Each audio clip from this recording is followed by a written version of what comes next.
Salut tout le monde, bienvenue dans Tour d'Europe, votre émission sur l'actualité du football européen à retrouver sur la chaîne YouTube d'Eurosport France chaque lundi. Je suis Arthur Merle, très content de vous retrouver pour cette nouvelle émission dont voici le programme. On commencera comme d'habitude avec la Ligue 1 et Elton Mokolo qui va nous parler des choses plutôt intéressantes qui se sont passées dans la course à l'Europe, mais aussi se projeter sur ce 8e de finale retour de Ligue des Champions entre le PSG et Chelsea avec un focus particulier sur Marquinhos, défenseur en difficulté du côté du PSG. On ira ensuite parler Première Ligue avec Philippe Auclair. Deux sujets principaux, la pépite d'Arsenal, Max Darman, qui est devenu le plus jeune buteur de l'histoire de la Première Ligue ce week-end, et puis un Liverpool d'Arne Slot encore décevant face à Tottenham. On verra que l'avenir du technicien néerlandais n'est pas tout à fait clair. Un tour en Espagne ensuite pour parler de la très belle forme actuelle du Real qui a notamment terrassé Manchester City en Ligue des Champions, et puis pour parler de ce 8e de finale retour un petit peu piégeux pour le Barça face à Newcastle. Un partout à l'aller, les Catalans sont-ils vraiment si confiants que ça? On pose la question à Nakaro. Et puis enfin, on terminera en Bundesliga avec David Lortolari qui va nous parler de Leverkusen qui a tenu en échec Arsenal. Un partout en 8e de finale aller. Peuvent-ils réaliser l'exploit, les Allemands? Et puis un mot quand même de l'incroyable pénurie qui touche les gardiens du Bayern Munich. David vous fera le point sur tout ça. Voilà pour le programme. Le rappel, c'est toujours le même. Vous aurez en plus de l'intégrale sur YouTube les meilleurs moments de l'émission en petite pastille vidéo sur eurosport.fr. On est prêt, c'est parti. Allez, la Ligue 1 pour commencer ce Tour d'Europe comme chaque lundi. Notre spécialiste du foot français, Elton Mokolo, qui est là avec nous. Salut Elton. Salut Arthur, salut à tous. J'espère que vous allez bien. Comment s'est passé ton week-end de Ligue 1? C'est un week-end, il y a eu quand même des informations entre Lens qui n'a pas su profiter du match en retard à venir du PSG, Lille qui fait la bonne opération, la remontada de Monaco, Lyon qui continue de caler, Marseille qui s'affirme comme le 3e du championnat. Ouais, on va piocher un petit peu dans toutes ces infos, les développer un petit peu. On commence par le plus récent, ce gros coup, comme tu le dis, du LOSC sur la pelouse d'un Stade Rennais qui marchait très bien pourtant depuis l'arrivée de Francaise. C'est la première fois depuis le 14 décembre que Lille met 2 buts dans un match de Ligue 1. La stat mérite d'être signalée. C'est une victoire qui est très importante, une victoire qui coïncide avec notamment un secteur offensif qui a été un peu plus retrouvé. Et si on devait mettre le symbole de ce secteur offensif provisoirement retrouvé, ça attendra confirmation. On dira spontanément Fernandez Pardo qui a été très performant, qui a été très bon, buteur et passeur, et donc c'est une victoire qui est très importante face à un adversaire, Rennes, qui était sur une très bonne dynamique, qui lorgnait vers la 4e place, mais là qui subit un coup d'arrêt avec cette victoire de Lille qui passe devant Rennes. Signe que ça va être complètement fou jusqu'à la fin, cette course avec des champions. Et il y a une équipe qui va rajouter à ce suspense, c'est l'AS Monaco. Tu parlais de remontada, 5 victoires de suite pour l'ASM qui est à 4 points du top 4 désormais. Il va falloir compter sur les hommes de Pocognoni qui sont en très grande forme. Pour moi, ça me paraissait très dur début janvier de voir Monaco en Ligue des Champions, mais à la faveur de résultats plutôt instables dans le haut du classement, on en parlera dans quelques minutes avec l'Olympique de Marseille, l'Olympique Lyonnais, mais aussi une série de victoires pour Monaco, dont une sur la pelouse du PSG. Et Monaco se reprend à rêver d'une place en Ligue des Champions. Je continue de penser, Arthur, que pour moi ça va être compliqué, parce qu'il y a un match dimanche qui va être fondamental, capital contre l'Olympique Lyonnais, et l'Olympique Lyonnais pourrait de nouveau prendre 7 points d'avance. Mais pour autant, Monaco confirme sa remontée avec des individualités qui sont à la fête, Balogun qui est encore buteur, mais aussi ce que j'ai envie d'évoquer, une consistance dans le fait que il y a moins de blessures. Il y a moins de blessures et donc il y a un 11 qui se détache très clairement. Il y a de la continuité et donc Monaco est très performant et très compétitif. Encore une fois, ça demande confirmation parce que Monaco n'a plus de joker. L'Olympique Lyonnais qui patine a encore un joker par rapport à cette fameuse 4e place, mais Monaco, non. On va passer un petit peu sur l'Olympique Lyonnais finalement, Elton, parce que je ne sais pas si on aura beaucoup plus de choses à dire que la semaine dernière, à savoir qu'il y a quand même des joueurs qui sont fatigués et encore beaucoup de blessés. Par contre, un poil plus haut, l'Olympique de Marseille, encore une courte victoire. C'est pas encore transcendant, soit Big Bay, mais ça avance petit à petit.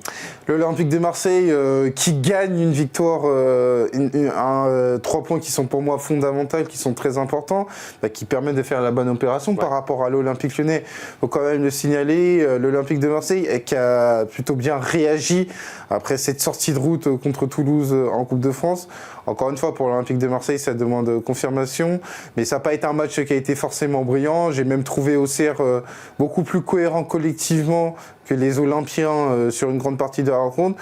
Mais du côté des hommes d'Abibé, on a eu le mérite de ne pas concéder forcément beaucoup d'occasions et d'aller mettre ce but ô combien capital avec Amine Gouiri.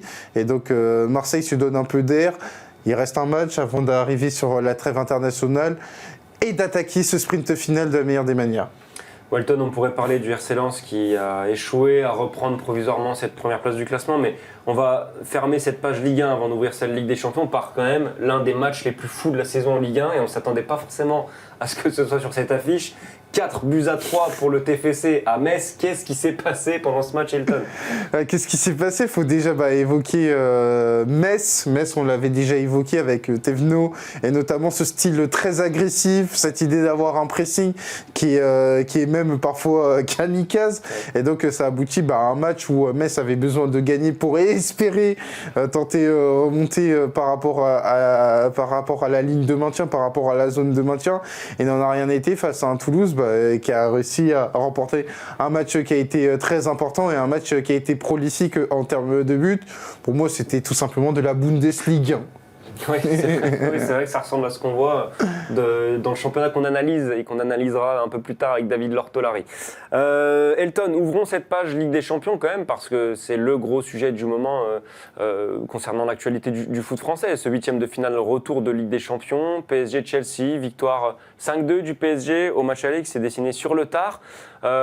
Commençons par ça si tu veux bien, ces 20 dernières minutes du PSG qui ont permis de creuser l'écart. J'ai l'impression qu'il y a deux visions, une vision qui enjolive un petit peu cette prestation, à savoir on a revu des bribes de ce qu'on pouvait voir la saison dernière sur ces 20 dernières minutes, c'est une fin de match qui va redonner beaucoup de confiance, et à la fois le fait de ne pas trop s'enflammer parce qu'il ne faut pas oublier tout ce qui s'est passé avant dans cette rencontre. Non, mais bien sûr, il y a une double réalité. C'est une victoire qui donne autant de confiance, qui rappelle à une certaine humilité, dans la mesure où le PSG est à deux partout avant justement ces 20 dernières minutes qui ont été extraordinaires.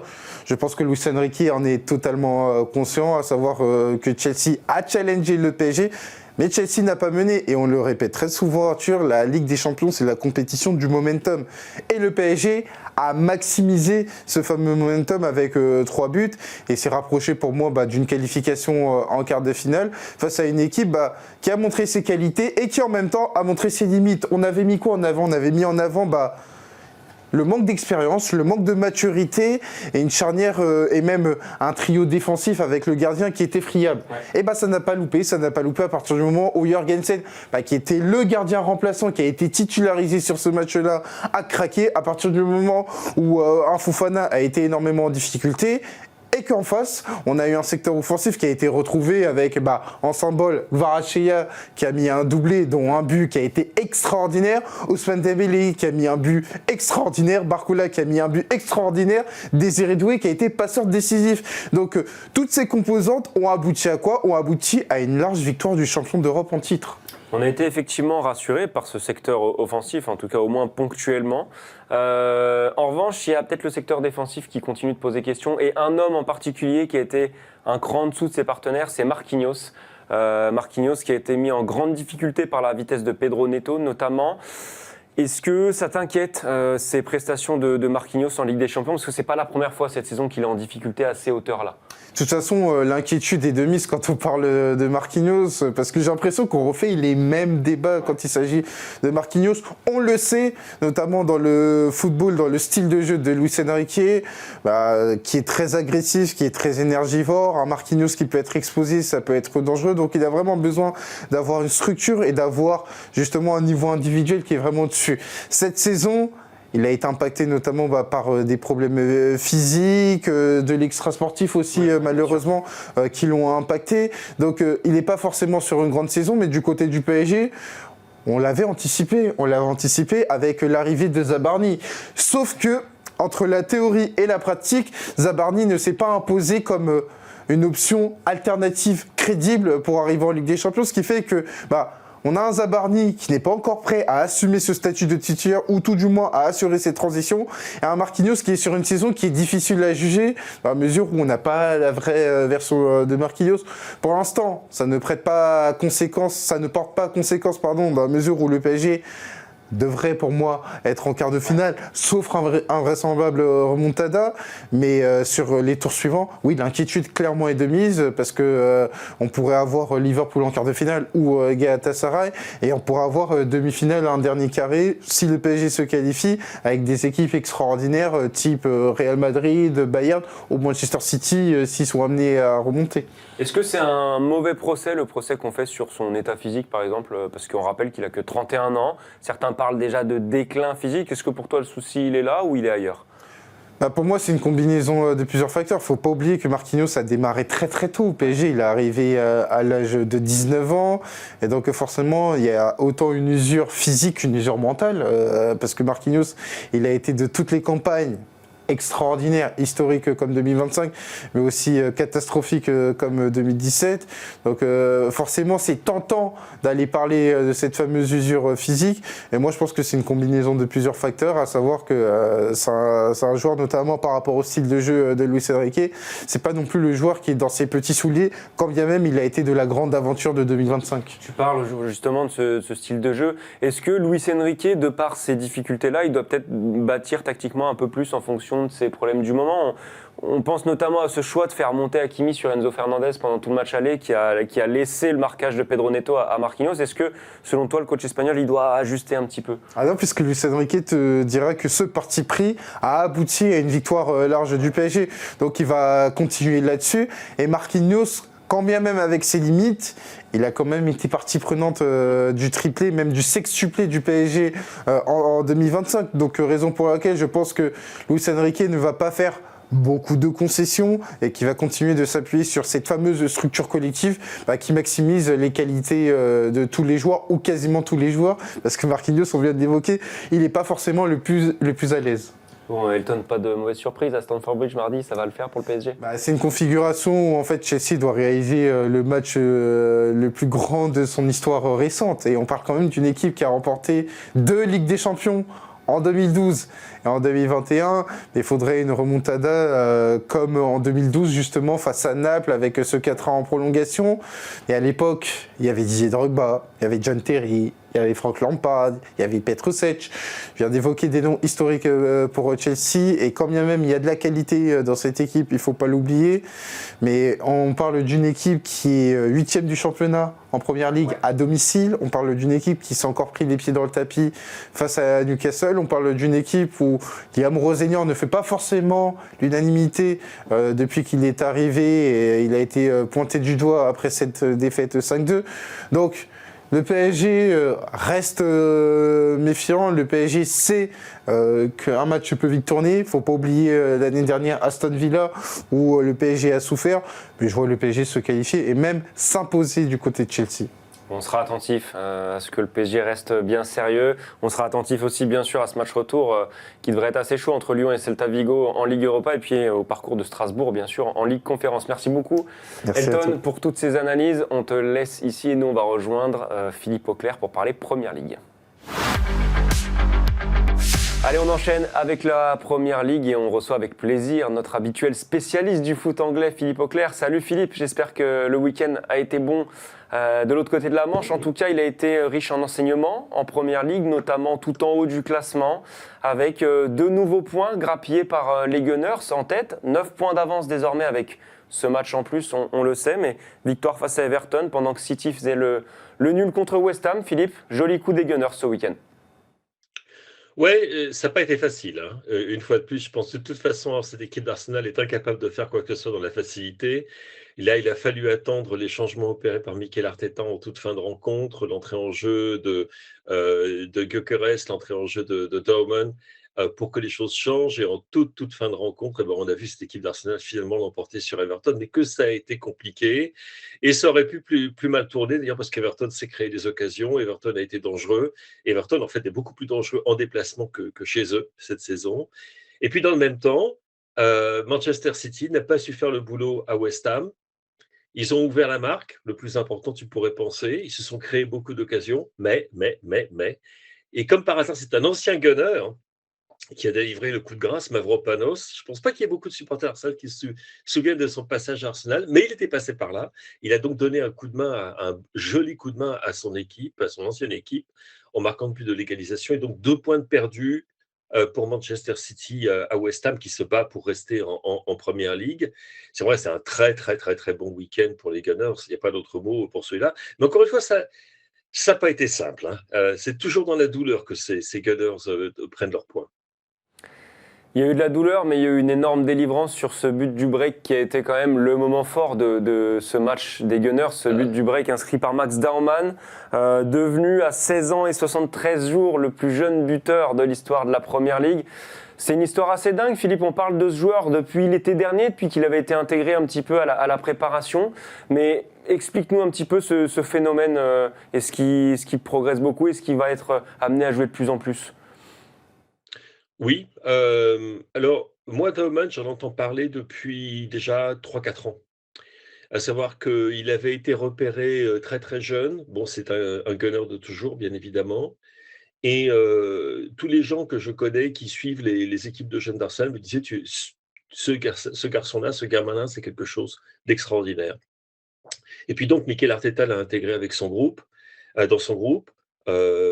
Pré-saison, il a commencé à voyager avec l'équipe dans les compétitions européennes, sur le banc, etc. Il a fait 2-3 apparitions. Et puis, ne pas oublier également, il a été victime d'une blessure assez grave cette saison.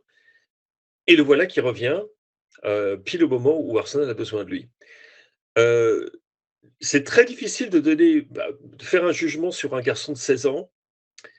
C'est très compliqué parce que tu sais absolument pas ce qui va se passer dans sa tête, tu sais absolument pas comment ça va évoluer. Il arrive maintenant entre 18 et 21 ans, c'est l'âge où un joueur se fait ou se défait. Mais les qualités qu'il a, et notamment les qualités mentales, pour aller avec les qualités techniques, sont exceptionnelles. Et je vais te dire un truc, c'est que ce but de Daumann, qui est bien évidemment le but de la délivrance, parce que c'est celui qui donne l'assurance des 3 points contre Everton, mais la réaction dans le stade, à l'Emirates, au niveau du bruit, du son, au niveau également de la réaction sur les réseaux sociaux, sur les chats, sur Reddit et tout ce que tu voudras, là où se retrouvent les supporters des Gunners, pour moi, c'était la même intensité que le but de Thierry Henry contre Leeds en FA Cup lorsque Thierry revient à Arsenal. Et c'est un but légendaire maintenant dans l'histoire du club. C'est avec ça et avec le but d'André Arshavin contre Barcelone en Ligue des Champions. Donc autant te dire qu'on est dans le haut du haut du haut du haut au niveau émotionnel. On ne parle que de lui parce que c'est un talent. C'est extraordinaire parce que chaque fois que je le vois, c'est le culot, c'est la conduite de balle, mais c'est également la sérénité. D'ailleurs, tu l'as vu sur ce but qui n'est pas tout simple. Dieu sait qu'on en a vu des gardiens monter comme Pickford sur le corner qui pourrait peut-être donner le but de l'égalisation dans les arrêts de jeu, tout ça. Et que tu vois la façon dont depuis le début de l'action, il sait déjà ce qu'il va faire pour la continuer. Le coup de tête pour passer le premier joueur d'Everton, le petit crochet double contact qui est absolument sublime pour effacer le deuxième, et puis ensuite la course au but et le ballon roulé dans le but vide. Bon, c'est du grand art. Et c'est un but qui a été marqué au ralenti en quelque sorte. C'est peut-être aussi ça qui explique pourquoi il y a eu une telle communion du public de l'Emirates. Et je pense également de tous ceux qui suivaient ça devant leur écran de télévision. C'est qu'on a eu le temps de voir venir et que d'une certaine façon, c'est la meilleure façon dont Daumann pouvait annoncer son arrivée comme étant un futur joueur. Tu sais, je fais attention à ce que je dis parce que j'aime pas les enflammades. Mais je ne sais pas comment ne pas m'enflammer quand je vois ce gamin. Le talent est tellement extraordinaire. Il est à part. Il a un culot incroyable. Il a une intelligence incroyable. Il a un calme incroyable. Et tu entendais après Mikel Arteta parler de lui et tu as vu la réaction des coéquipiers. C'est extraordinaire. Il y a un plan qui montre le but qui a été filmé d'assez haut dans les tribunes et où tu peux suivre toute l'action. Et tu vois le moment où il s'apprête à rouler le ballon dans le but vide et tu vois littéralement tous les remplaçants d'Arsenal, même ceux qui n'étaient pas sur le banc des remplaçants, mais qui étaient assis derrière, qui se lèvent, qui commencent à hurler et qui se précipitent sur lui. C'est un moment, très honnêtement, je pense que ça va être une des images qui vont définir cette saison. Et si Arsenal gagne le titre, c'est peut-être cette image-là qui définira la saison pour eux. Rien que ça. Ouais. Ouais, rien que ça, comme tu dis, en tout cas, ça nous donne envie d'en voir beaucoup plus de ce très jeune joueur. Oh Effectivement, oui. il faut de la prudence, mais que c'est excitant de voir des jeunes déjà aussi forts à cet âge-là. Philippe, on va basculer sur Liverpool, si tu le veux bien. C'était le gros match de dimanche, en tout cas le dernier match de dimanche. Un partout face à Tottenham, un Tottenham malade. Ce qui fait de ce match nul un résultat évidemment très décevant pour les Reds. C'est pas le premier des dernières semaines et forcément les regards, les critiques se tournent un petit peu vers Arne Slot, pardon, j'imagine, Philippe. Oui, absolument. Et parfois des critiques assez dures et je dirais assez injustes. On a parfois l'impression, quand on entend ce qui se dit sur Arne Slot, que les gens ont déjà oublié ce qu'il a accompli la saison passée, alors qu'il arrivait dans ce qu'on pensait être une situation très complexe. Lorsque tu as un entraîneur comme Jürgen Klopp qui s'en va, l'appel du feed est conséquent, mais il avait su gérer ça admirablement. Là, il y a eu un énorme effort de reconstruction de Liverpool l'été dernier, comme tu le sais, qui a coûté très très cher et qui n'a pas nécessairement marché comme les supporters de Liverpool voudraient que ça ait marché. Tu as eu la blessure d'Alexander Isak, bien évidemment. Tu as eu également des problèmes, le fait qu'ils voulaient renforcer la défense centrale, ils n'ont pas pu le faire, ils voulaient renforcer le milieu de terrain, ils ne l'ont pas fait de la façon dont ils souhaitaient le faire également. Et là, on porte un regard extrêmement dur sur Arne Slot. Alors, on peut comprendre pourquoi, parce que quand tu vois la performance en seconde période contre une équipe de Tottenham qui est la plus mauvaise équipe de Première Ligue depuis le début de l'année, hein, disons-le franc et net, et que cette équipe Tottenham en fait sa meilleure deuxième mi-temps depuis un temps invraisemblable, mais au passage, ce n'est absolument pas dû au génie de Igor Tudor, qui est une catastrophe absolue. Ça, nous le savions, on avait été prévenus et on en a eu la confirmation, mais c'est simplement Liverpool les a laissés rentrer dans le match et Richarlison a donc égalisé. Richarlison, la bête noire de Liverpool, bien évidemment, l'ancien d'Everton, on s'en souvient. Et du coup, les regards se portent sur Liverpool. On se dit, mais ça va pas parce que ils avaient l'opportunité ici de se placer dans le top 4. Ça y est, ils sont sortis du top 4 maintenant. Ce qui est quand même inquiétant. Et que tu vois maintenant Manchester United est passé devant, Aston Villa, qui pourtant était au bord de la falaise et s'est lancé, semble-t-il, du haut de la falaise, est toujours devant. Et donc, beaucoup de questions se posent sur la façon dont ce Liverpool peut fonctionner continue de fonctionner avec Arne Slot. Et alors, tu ajoutes à ça le fait que Xabi Alonso est disponible, et tu fais 1 + 1, généralement, ça égale 2. C'est des discussions qui sont insistantes, en tout cas des rumeurs qui sont insistantes, celles qui envoient Xabi Alonso sur le banc des Reds, alors j'imagine plus l'été prochain qu'en cours de saison naturellement. En cours de saison, non, c'est absolument hors de question. Les dirigeants de Liverpool l'ont fait savoir en on et en off également à ceux qui suivent le club d'assez près. Arne Slot est là pour rester. Par contre, pour ce qui est de l'été prochain, c'est plus compliqué, parce que bien évidemment, il y aura la période d'autopsie, où les dirigeants de Liverpool vont regarder un petit peu ce qui s'est passé cette saison, que ce soit en Première Ligue, que ce soit en Europe, et parce que bien évidemment, il y a énormément de choses qui peuvent également se jouer en Europe, hein. Liverpool, ce match contre Galatasaray, il vaut très très très cher. Et en l'occurrence, on parle plutôt pour la saison prochaine. L'agent de Xabi Alonso est monté au créneau pour dire qu'il n'y avait pas eu de discussion, qu'il n'y a pas d'accord, contrairement à ce qui a pu être écrit ici et là. Mais très honnêtement, le fait qu'un joueur emblématique de Liverpool, qui a eu un tel succès comme entraîneur avec le Bayer Leverkusen, ça s'est moins bien passé avec le Real Madrid, mais personne n'utilisera ça contre Xabi Alonso. On sait les circonstances très particulières dans lesquelles les choses se sont passées au Bernabéu pour lui. Il est évident qu'on on déroulerait le tapis rouge et il entrerait par la grande porte. Mais bon, pour l'instant, Arne Slot est sous contrat. Ce contrat n'arrive pas à échéance en juin prochain. Et il sera encore là lorsque la saison sera achevée. Par contre, après, c'est vrai, au vu des performances de Liverpool, qui ne convainquent pas, au vu des résultats qui sont décevants, tu peux te poser des questions, surtout au vu aussi de l'argent conséquent qui a été dépensé pour renforcer cette équipe. en suivant justement des consignes d'Arne Slot lui-même. Pas seulement de lui, hein, mais il a joué un rôle important dans ce recrutement. Donc, tu mets tout ça ensemble, tu peux comprendre pourquoi il y a une petite sensation de malaise. Mais encore une fois, on a le droit de trouver ces sensations de malaise un peu fortes de café quand tu penses à ce que Arne Slot a fait avec Liverpool dès qu'il est arrivé. Mais bon, ça, c'est le football. Ça va très très vite et de plus en plus vite. Un petit mot, Philippe, pour terminer sur quand même ce qui s'est passé la semaine dernière, parce que tu commençais à parler de ce Liverpool-Galatasaray. C'était une contre-performance parmi tant d'autres, et c'est assez rare pour être souligné chez les clubs anglais en Ligue des Champions. 2 matchs nuls, 4 défaites lors des 8e de finale allée de Ligue des Champions. Qu'est-ce qui s'est passé, Philippe? Et surtout, comment est-ce qu'on aborde cette semaine à venir de Ligue des Champions, j'imagine, avec pas mal d'inquiétudes quand même? Oui, alors j'ai l'impression que ça a un petit peu été un coup au plexus. Et quand tu reçois un coup au plexus, tu n'as plus de souffle et donc tu ne parles pas. Et donc, on l'a évoqué, mais je pense que c'est surtout la semaine qui vient qu'on va beaucoup parler de l'Europe.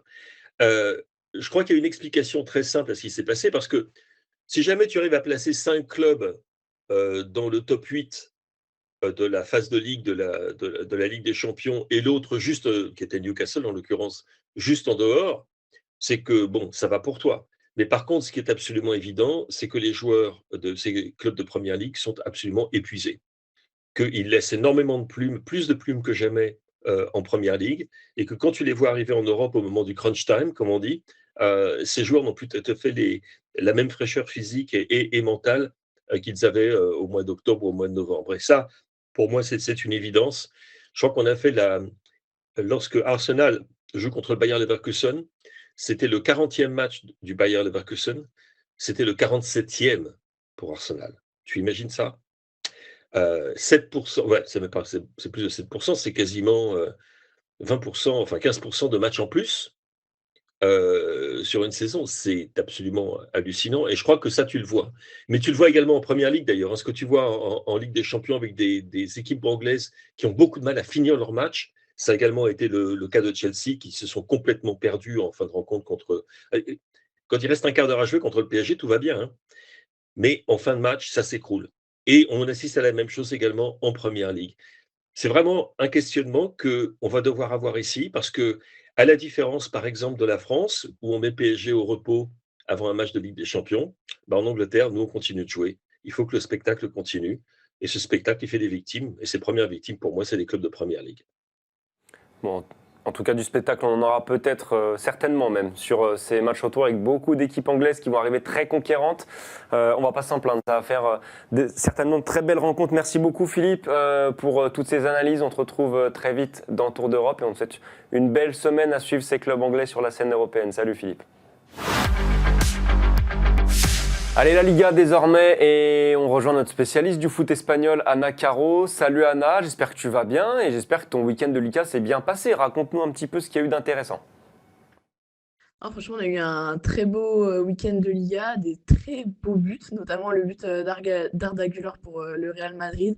Donc, on va dire qu'on s'est plutôt régalé. Il y a eu des scénarios un peu, on va dire, étonnants, parce que par exemple, on a vu Oviedo gagner contre Valencia, c'était pas vraiment attendu. Donc voilà, finalement, un week-end de Liga assez sympa à suivre. Anna, évidemment, on a envie de prendre des nouvelles avant de parler du Real, du Barça, mais de prendre des nouvelles de Kylian Mbappé, qu'on annonce visiblement de retour dans le groupe pour le 8e de finale retour de Ligue des Champions face à City, c'est bien ça? Ouais, c'est ça, tout à fait. Alors, il devrait être dans le groupe. C'est pas certain encore qu'il joue, parce qu'on l'a vu reprendre l'entraînement collectif hier. Les sensations sont plutôt bonnes, hein, de ce qu'on entend de Mbappé. C'est vraiment, la gêne au genou commence à pas mal s'estomper, voire disparaître. Lui, il va être dans le groupe.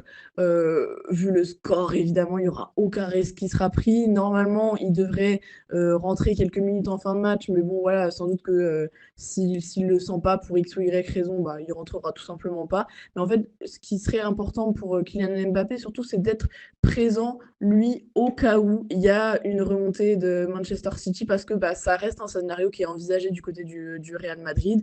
Arbeloa l'a largement dit qu'il fallait faire attention, que cette équipe de Manchester City, voilà, elle était capable totalement de remonter au score. Donc, ce qui est surtout important pour Mbappé, c'est d'être à disposition du groupe si jamais il y a besoin de lui dans un scénario un peu complexe pour le Real Madrid.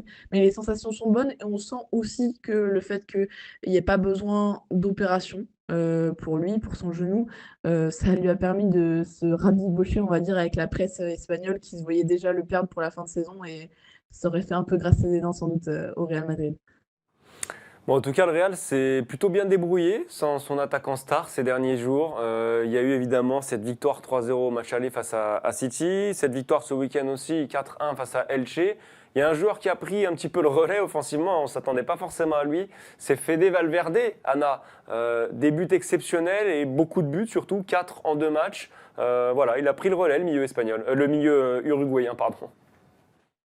Oui, alors c'est effectivement hyper étonnant, d'autant que sous Xabi Alonso et au début aussi de Arbeloa, il était replacé comme latéral droit, donc vraiment un joueur qui avait beaucoup moins de vocation quand même offensive.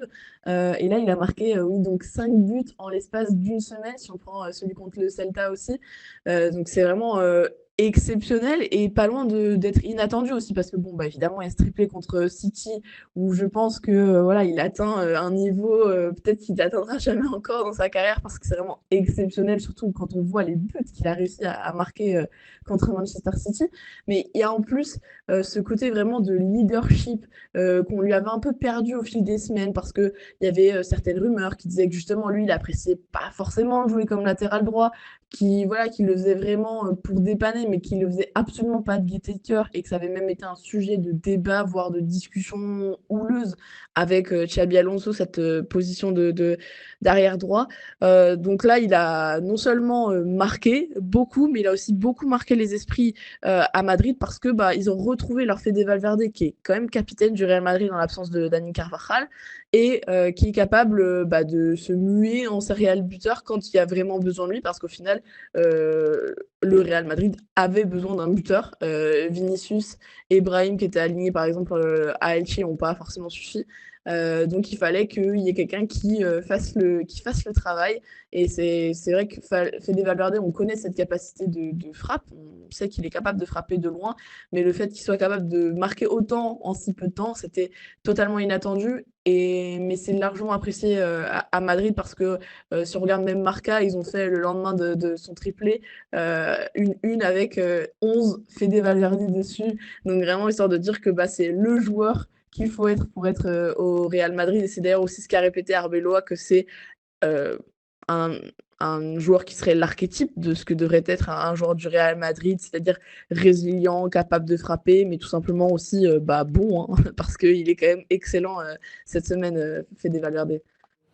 Au-delà du cas Valverde, Anna, j'imagine que le discours, le narratif, il a changé un petit peu autour de cette équipe du Real, autour du coaching peut-être aussi d'Arbeloa. Oui, alors certainement, surtout que on voit que ça y est, le Real Madrid a réussi à s'adapter à jouer sans Mbappé. Bon, finalement, il est en train de revenir, donc il va falloir se réadapter à nouveau. Mais c'est vrai que c'était quand même un gros point d'interrogation de comment le Real Madrid allait réussir à gagner sans son numéro 9. Et ça a été quand même très difficile.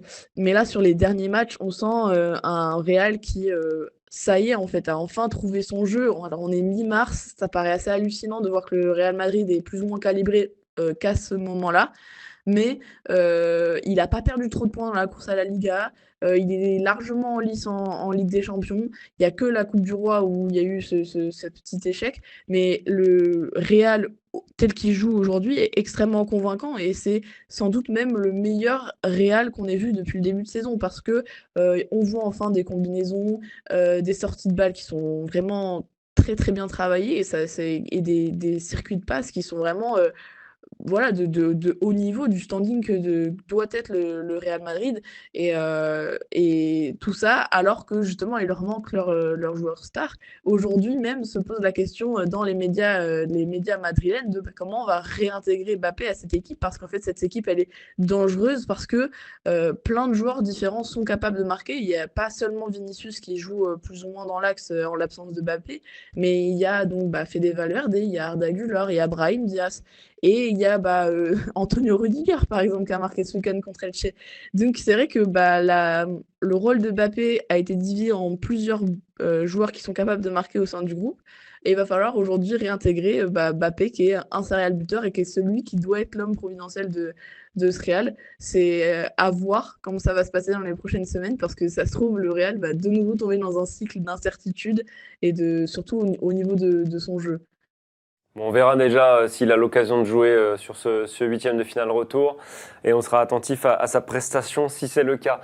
On va basculer sur le Barça, Anna. D'abord un peu de politique, entre guillemets, cette réélection de Joan Laporta à la présidence du club. Réélection assez écrasante, pas de surprise sur ce choix-là? Une surprise quand même au niveau du score, hein, parce que le score avec lequel s'impose Joan Laporta est gigantesque. Franchement, 68%, c'est énorme. C'est une grosse claque parce qu'on était sur une élection à 2 candidats. Donc, Victor Font était censé faire un peu plus quand même. Il paye, lui, Victor Font, sa mauvaise campagne électorale. On sait que les socios préfèrent toujours la continuité à un changement de président. Mais c'est vrai que c'était une journée hyper particulière hier pour le Barça, parce qu'il y avait ce match qui tombait en plein pendant le jour du vote. Derrière, c'est les joueurs qui sont allés voter, qui sont allés même, enfin, plus ou moins fêter avec Joan Laporta, parce qu'on avait déjà les premières estimations à l'heure où ils sont allés voter, qui donnaient déjà Laporta largement vainqueur. Donc, ouais, journée très particulière à Barcelone. Et on va dire que c'est quasiment un plébiscite pour Joan Laporta. Euh, on ne sait pas exactement quel est son programme à lui, si ce n'est de continuer ce qu'il a commencé à faire au Barça. Mais en tout cas, de ce qu'on voit de la part des joueurs, c'est qu'ils ont l'air plutôt satisfaits. Bon, une bonne chose pour les Barcelonais s'ils sont satisfaits de ce choix, mais ce qui compte évidemment, c'est ce qui s'est passé sur le terrain ces derniers temps. Victoire assez facile ce week-end face au FC Séville, 5-2, un Barça qui fait tourner, Rafinha qui marque, bon, pas mal de choses positives. Mais par contre, ce qui s'est passé quelques jours plus tôt face à Newcastle, c'est un peu moins rassurant en tout cas. Match nul, un but partout en huitième de finale aller de Ligue des Champions. Un Barça sacrément secoué, très peu dangereux offensivement. Est-ce qu'il y a une petite forme d'inquiétude avant le match retour, ou est-ce que c'était une petite parenthèse, voilà, à St James Park dans un contexte particulier? Alors, il n'y a pas nécessairement d'inquiétude, surtout quand on regarde les discours des joueurs. Limite, le plus inquiet, ce serait un peu Hansi Flick. Alors, inquiétude toute mesurée, hein, parce qu'il dit juste qu'il aurait aimé que le Barça joue beaucoup plus rapidement face au CJSC ce week-end pour justement se mettre dans le rythme contre Newcastle. Il dit aussi, il le répète, que le Barça doit faire beaucoup mieux au retour contre Newcastle, etc. Mais si on regarde du côté des joueurs et surtout du côté des supporters, il y a quand même une confiance globalement assez énorme sur le fait que le Barça va réussir à sortir Newcastle. On se rappelle qu'au moment du tirage au sort de ces huitièmes de finale, Hansi Flick lui-même était plutôt content de prendre Newcastle plutôt que le Paris Saint-Germain.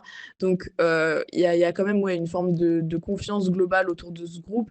Ce qui ressort du match aller, c'est vraiment l'état de fatigue dans lequel étaient les joueurs. Alors, certains avaient pourtant été reposés au match juste avant contre l'Athletic, où le Barça s'était imposé que 1-0. Mais malgré tout, il y a déjà pas mal de blessures du côté du Barça, des blessures musculaires surtout. Et ça vaut quelques critiques en interne, notamment au niveau des prépas physiques.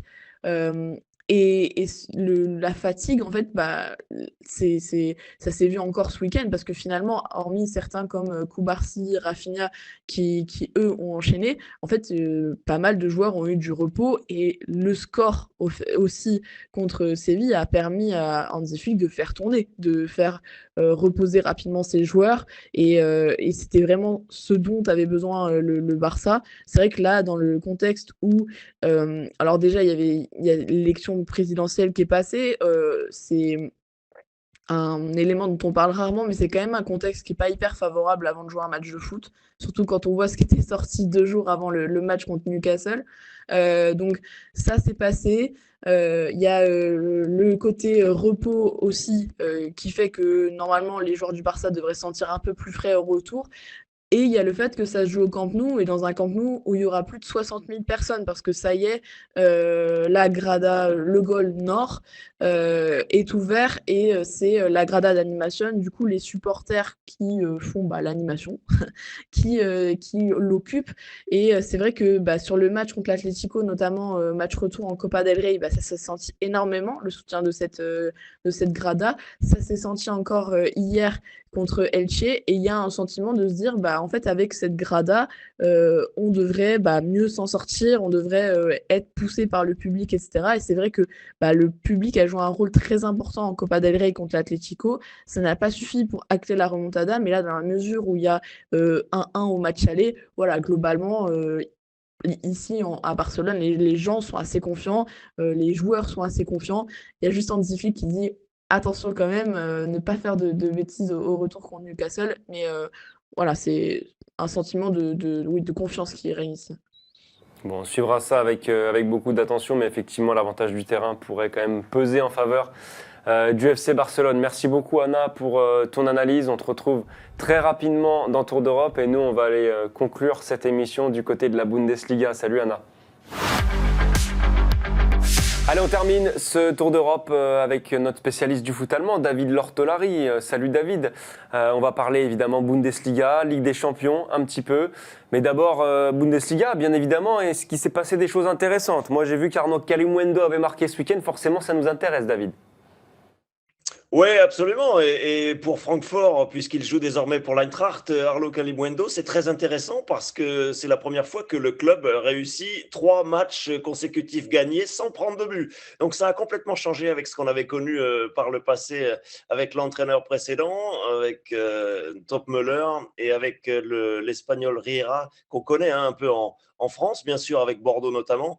Il y a une stabilité désormais pour l'Eintracht et Kalimuendo, très intéressant. En attaque, il a réussi à s'intégrer et c'est un joueur qui peut peut-être espérer avec l'Eintracht une belle fin de saison et pourquoi pas aller chercher une place européenne. C'est le but évidemment pour ce club toujours chaque saison. David, on va s'intéresser à ce match qui a eu lieu, ce choc entre le Bayern Munich et le Bayer Leverkusen, un partout.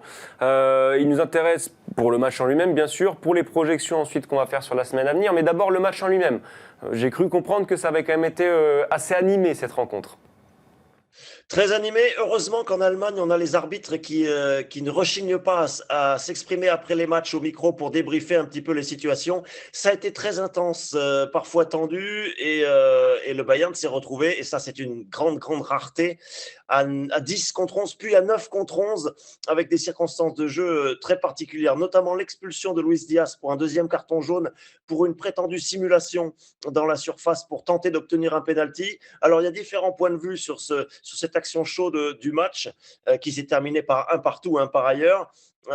Luis Diaz était déjà en train de tomber au moment de venir percuter Yanis Blažević, le gardien de Leverkusen. On peut considérer qu'il est en partie fautif. On peut considérer aussi qu'il y a un contact. Et l'arbitre a fait son mea culpa après le match en disant oui, j'ai peut-être été un peu dur avec Luis Diaz en lui donnant un deuxième carton jaune pour simulation parce que comme il y a contact, il allait de toute manière tomber.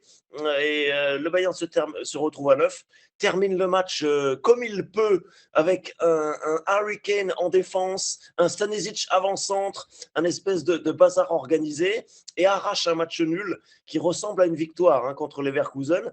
Et de l'autre côté, on tirera sans doute des circonstances positives et des conclusions positives de ce match-là, Arthur, parce que ça fait quand même 2 très gros accrochés en une semaine pour Leverkusen. Un partout contre Arsenal, un partout contre le Bayern. Sans doute des motifs d'espoir en vue de la Ligue des Champions qui vient. J'allais précisément t'interroger là-dessus, David. Ces 2 gros résultats pour Leverkusen. Est-ce qu'on se dit en Allemagne que les conditions commencent à se réunir pour éventuellement un retentissant exploit face à Arsenal lors de ce 8e final retour ? Bon, ce serait un exploit, bien sûr, hein, parce que pour être tout à fait factuel, Leverkusen a deux désavantages pour ce match-là. Concéder le nul chez soi, se déplacer à Londres, on part sans être favori. Et puis, Leverkusen est un peu K1, KA quand même cette saison, avec certes un peu de stabilité retrouvée depuis l'arrivée de Kasper Hjulmand à la suite d'Erik ten Hag, mais l'équipe n'a quand même pas encore trouvé de constance. On a des réussites, on a des semi-échecs, on a des défaites aussi. C'est pas une saison flamboyante, c'est pas une saison fluide comme ça avait pu l'être avec Xavi Alonso. On a déjà eu l'occasion de le dire. Mais il y a évidemment des motifs d'espoir, hein, Arthur, tant collectif, parce que ça va quand même beaucoup mieux qu'en début de saison, qu'individuel, avec des joueurs qui s'affirment petit à petit. On connaît bien sûr en attaque Patrick Schick, on connaît bien sûr en défense Edmond Tapsoba, le Burkinabé, qui s'est installé comme un peu un patron de cette défense. Et puis entre les deux, des joueurs intéressants. Donc on part de loin à Leverkusen, mais on a quand même quelques arguments individuels et collectifs à faire valoir face à un Arsenal qui n'est peut-être pas quand même aujourd'hui, ça Philippe Auclair en parlerait mieux bien sûr que moi, l'Arsenal qui avait battu le Bayern il y a quelques mois. Juste une toute petite parenthèse, David, parce qu'on a vu des images assez effroyables de la cheville de Martin Terrier. Est-ce qu'on a eu des nouvelles médicales de l'attaquant français?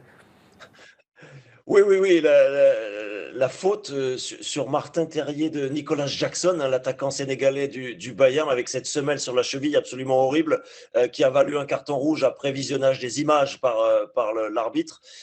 Martin Terrier s'est relevé après avoir grimacé. J'ai l'impression que ça va et qu'il devrait être disponible pour ce match-là, à confirmer peut-être à l'approche du match et dans la conférence de presse qui vient de la part de l'entraîneur, mais apparemment plus de peur que de mal pour Martin Terrier. Ce sont des images qu'on ne veut pas voir et l'arbitre de la partie entre Leverkusen et le Bayern n'a pas hésité beaucoup en regardant les images vidéo pour donner un carton rouge à Nicolas Jackson. Geste malheureux, affreux. Ça a l'air d'aller pour Martin Terrier, à confirmer bien sûr dans le courant de la semaine. Une autre équipe, le Bayern en l'occurrence, qui regarde un petit peu son infirmerie, a un poste en particulier, David, celui de gardien de but. Il y a une pénurie incroyable de gardiens du côté du Bayern. Alors, le match aller contre l'Atalanta en huitième de finale s'est bien passé, hein, victoire 6-1, a priori il n'y a pas trop de suspense. Mais c'est quand même une question à régler, David. Explique-nous un petit peu ce problème bavarois. Oui, oui, oui. Il y a des gardiens dans l'effectif, toutes équipes confondues au Bayern, mais ça commence à devenir compliqué. Manuel Neuer est en phase de reprise après ses soucis, encore des soucis musculaires, des soucis au mollet, et on veut le préserver via la trêve internationale pour qu'il puisse revenir au mois d'avril. Donc ça, c'est le plan avec Neuer. Le numéro 1 est en pause et en reprise.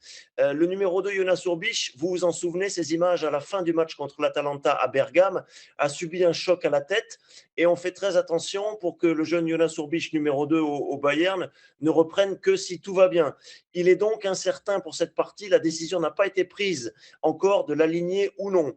Si on doit se passer de Jonas Urbich, on ne pourra pas faire appel au gardien numéro 3, Sven Ulreich, puisque Sven Ulreich s'est fait mal aux adducteurs à l'occasion du très bon match qu'il a disputé contre Leverkusen. Il a fait partie de ces joueurs qui ont permis de préserver le match nul contre Leverkusen. Mais Sven Urbich devrait donc sera absent pour ce match-là. Le gardien numéro 4, Christian Früchtel, est absent aussi parce qu'il est légèrement blessé. Ça veut dire qu'on doit puiser, si le numéro 2, Jonas Urbich, devait être absent pour ce match-là parce qu'on préserve son intégrité physique et sa tête en particulier, on devra puiser chez les jeunes.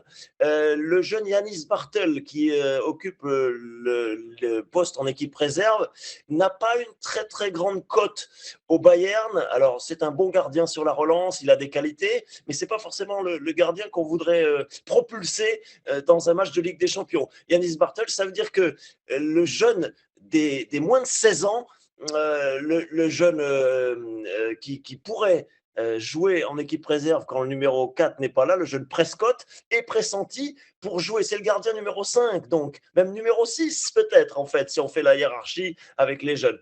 Le jeune Prescott, Leonard Prescott, qui a déjà été numéro 3 sur le banc, déjà à Bergame, il était présent, et contre Leverkusen, il était présent sur le banc aussi. Ça serait un gardien de 16 ans, et ça serait le plus jeune gardien, bien sûr, en Ligue des Champions s'il devait être aligné contre Bergame pour le Bayern. Oui, il y a 5 buts d'avance, mais ça veut dire quand même que les Bavarois ont beaucoup à puiser dans leurs réserves et dans leur jeunesse pour ce match-là. Il y a un précédent incroyable, Arthur, au Bayern, 1999, Oliver Kahn absent dans un match en 1999.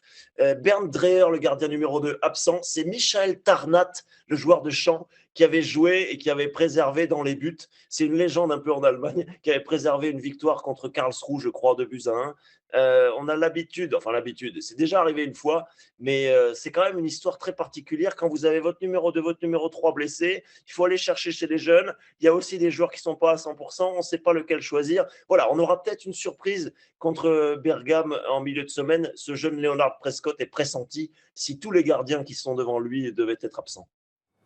Bon, on sera très attentif sur le site de l'UEFA à la composition du Bayern, effectivement, face à l'Atalanta. Ça sera une vraie curiosité. Merci David pour cet éclairage. C'en est terminé sur la Bundesliga, c'en est terminé pour ce Tour d'Europe tout court pour cette semaine. Merci à toutes et à tous de nous avoir suivis. N'oubliez pas, comme d'habitude, les commentaires, les partages, ça nous aide beaucoup.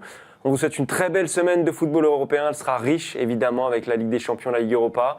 Et puis, on se retrouve lundi prochain dans Tour d'Europe avec tous nos spécialistes. Merci à toutes et à tous et bonne semaine.